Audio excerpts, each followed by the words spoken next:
उनकी पत्नी धुंधली देवी। जब वेदव्यास जी महाराज ने ये वर्णन लिखा कि सत्कर्म करना चाहिए, तो वो तो सत्कर्म कर रहे हैं प्रभु, लेकिन वेदव्यास जी महाराज ने यहाँ उपदेश दिया कि आत्मदेव ब्राह्मण के यहाँ कोई पुत्र नहीं था। आप विचार करना, कुछ लोग पुत्र के लिए रोते हैं और जिसके यहाँ पुत्र होता है तो पुत्र उनको रुलाता है।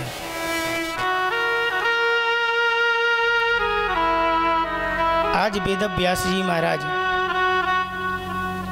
इस कथा का श्रवण करा रहे हैं संतों को नैमिषारण्य तीर्थ में।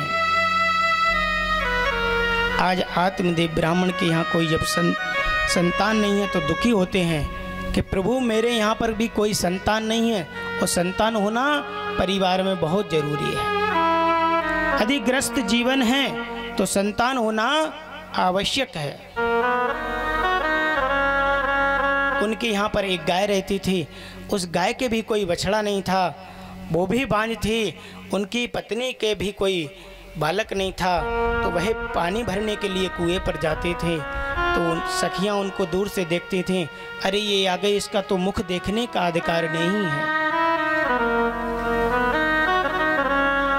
इसके कोई संतान नहीं है, इसका सुबह सुबह से मुख देखते हैं तो ठहन हो जाती है, काम बिगड़ जाते हैं।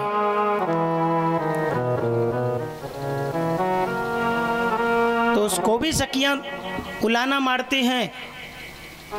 आज धुंधली देवी जैसे ही अपने पति के सामने आई, रोने लगी, प्रभु हम इतना भजन करते हैं, आप भजन करते हैं, लेकिन दुखी क्यों हैं?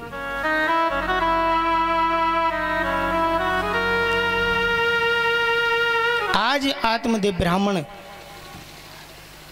जैसे ही स्नान करने के लिए निकले और अश्रुधारा बह रही है, आंखों से आंसू बह रहे हैं। हे विधाता, तुमने एक हमको पुत्र नहीं दिया, तो मैं क्या करूं? प्राण त्याग दूं? क्या करूं मैं अपने इस देह का?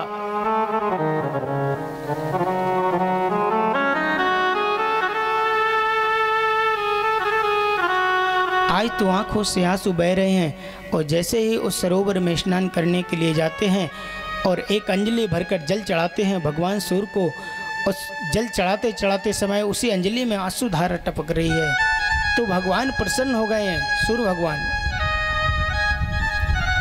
और प्रसन्न हो गए, सूर्य भगवान ने आशीर्वाद दिया। उधर से जैसे ही जल चढ़ाकर भगवान को आते हैं, आगे ही देखिए सूर्य भगवान संत के वेश में, वही पता नहीं किस वेश में नारायण मिल जाए, आप परीक्षा नहीं कर पाओगे कभी भी। आज वह संत बने भगवान आत्मदेव ब्राह्मण के मार्ग में आगे आते हैं और उनको प्रणाम करते हैं। देखिए, हे ब्राह्मण देवता, आप दुखी हैं, क्यों दुखी हो रहे हैं? आंखों से आंसू बह रहे हैं, ये आपकी आंखों से अच्छा नहीं लगता प्रभु। आत्मदेव ब्राह्मण दोनों हाथ जोड़कर बोले, प्रभु आप कौन हैं, कहां से आए हैं? वह संत कहते हैं, मैं संत हूं और मैं काशी बनारस से चलकर आ रहा हूं और वृंदावन के लिए जा रहा हूं। वृंदावन में जाते हैं, वृंदावन में कौन है? वृंदावन में बांके बिहारी हैं, और वृंदावन यदि कोई गया हो तो वृंदावन कैसा तो कोई आनंद है ही नहीं है जीवन में। ये लगता है कि वृंदावन में ही बने रहो। जैसे ही संत ने ब्राह्मण से इतनी बात कही तो ब्राह्मण देवता ने उनके चरणों को पकड़ लिया। जब चरणों को पकड़ा, चरणों को पकड़कर रोने लगे। हे संत भगवान, मैं अपना दुख आपको सुना रहा हूं। दुख सिर्फ एक ही है, क्योंकि मेरे यहाँ कोई संतान नहीं है, और जब मैं कहीं जाता हूं तो मनुष्य हमको देखकर टेढ़ा मुख कर लेते हैं। क्या करना चाहिए प्रभु? आज वही संत देखिए, संत बने भगवान ने उनको आशीर्वाद दिया। आशीर्वाद दिया। कैसे दिया? पहले मस्तक रेखा पड़ी, हस्त रेखा देखी। देखते ही भगवान ने सोचा कि तुम्हारे तो इस जन्म में क्या 7 जन्मों तक तुमको संतान का सुख प्राप्त नहीं है। और जिसके यहाँ संतान नहीं होती उससे पूछो, उसके हृदय से पूछो क्या बीती हो, उसके आंगन से पूछो, उसके परिवार से पूछो कि उसके घर में कोई कुल दीपक नहीं है। आज जैसे ही आत्मदेव ब्राह्मण ने उन भगवान के चरणों को पकड़ा और कहा, प्रभु अब तो आशीर्वाद दो, 7 जन्म तक मेरे यहाँ संतान नहीं होगी, मैं इस जन्म में अभी तड़प रहा हूँ, पर 7 जन्मों तक तड़पूंगा।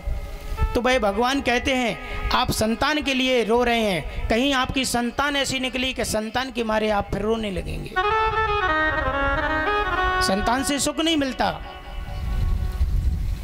लेकिन भगवान देखो, भगवान आशीर्वाद देते हैं, संत बने। कहते हैं मोरे बचन चाहे पर जाए फीका, मोरे बचन चाहे पर जाए फीका, मोरे बचन चाहे पर जाए फीका, संत बचन पर तर के का, संत बचन पर तर के का। संत के वचन कभी निष्फल नहीं होते हैं और संत कभी किसी को निराश भी नहीं करते हैं। आज संत बने, भगवान ने उनको आशीर्वाद दिया कि जाओ ब्राह्मण तुम दुखी हो, तुम्हारी संतान होगी, हम तुमको आशीर्वाद देते हैं। संत ने अपनी झोली से एक फल को निकाला और ब्राह्मण देवता को दिया। जब ब्राह्मण देवता को वह फल दिया, ब्राह्मण देवता अपने घर आए उस फल को लेकर, और उनने अपनी पत्नी से कहा, हे देवी, एक संत भगवान मिले हैं, आज उनने आशीर्वाद दिया हमको, आशीर्वाद दिया, फिर किसी ने तुमको पागल बना दिया, क्योंकि धुंधली देवी बहुत होशियार थी। आज जैसे ही ब्राह्मण देवता ने अपनी पत्नी के सामने उस फल को दिया तो हंसने लगी देखकर। कभी फल से संतान होती है प्रभु? आप विचार करिए। आज जैसे ही आत्मदेव ब्राह्मण कहते हैं, देवी ये भगवान का प्रसाद है, इस भगवान के प्रसाद को समझकर आप पाइए और भगवान का आशीर्वाद है, कभी भगवान संत का कभी असफल नहीं जाएगा ये आशीर्वाद। वह पत्नी को जैसे ही फल दिया तो उसकी बहन थी, छोटी बहन को बुलाया। जब छोटी बहन को बुलाया कि तुम्हारे ये जीजाजी ने एक फल को दिया है और कहते हैं इससे संतान प्राप्त होगी, क्या करना चाहिए? छोटी बहन के कोई धन नहीं था इतना कि अपना भरण पोषण कर ले। उसके यहाँ 3 बालक थे, एक उसके गर्भ में पल रहा था। तो उसने कहा, हे बहन, इस फल की परीक्षा करते हैं, इस फल की परीक्षा करते हैं। परीक्षा कैसे होगी? तो छोटी बहन ने कहा कि अपने यहाँ पर अपने आंगन में एक गाय है, उस गाय के भी कोई बछड़ा नहीं है, तो इस फल को उसको खिलाते हैं गाय के लिए, तो संत की परीक्षा भी हो जाएगी। तो उसकी बड़ी बहन बोली, धुंधली देवी, तो फिर हमारे स्वामी से हम क्या कहेंगे? हम अपने स्वामी से, उन्होंने तो कहा इसको खा लेना तो गर्भ रह जाएगा। तो बहन बोली, हमारे पास इसका उपाय है। बहन बोली, क्या उपाय है? बोली, आप 1 महीना हो जाए, 2 महीने हो जाएं तो अपनी कमर से वस्त्रों को बांध लेना, कपड़ों को बांध लेना, तो आपके पतिदेव ये सोचेंगे कि ये फल खाया तो इसका गर्भ रह गया पेट में। लेकिन पत्नी को कभी पति से झूठ नहीं बोलना चाहिए।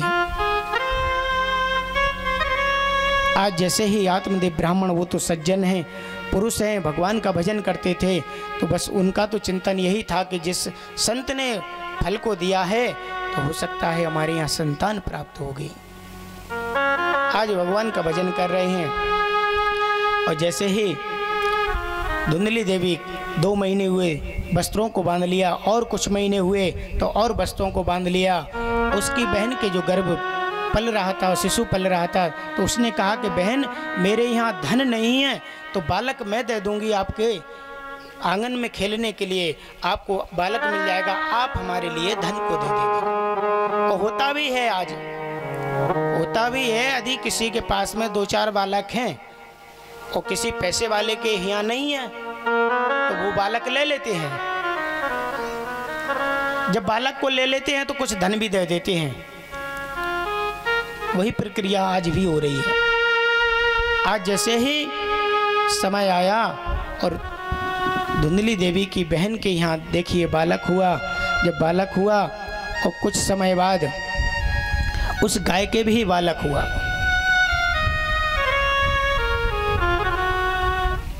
रातों रात वह छोटी बहन अपनी बड़ी बहन को बालक दे गई और बस सवेरे हुआ तो ब्राह्मण देवता से धुंधली देवी बोले, अरे तुमको पुत्र रत्न की प्राप्ति हुई है, पुत्र हुआ है। आज आत्मदेव ब्राह्मण प्रसन्न हुए और भगवान का आशीर्वाद समझकर खुशियां मनाने लगे। प्रभु आपने जिस फल को दिया था वह फल परमात्मा का आशीर्वाद समझकर आज हमारे आंगन में पुत्र आ गया।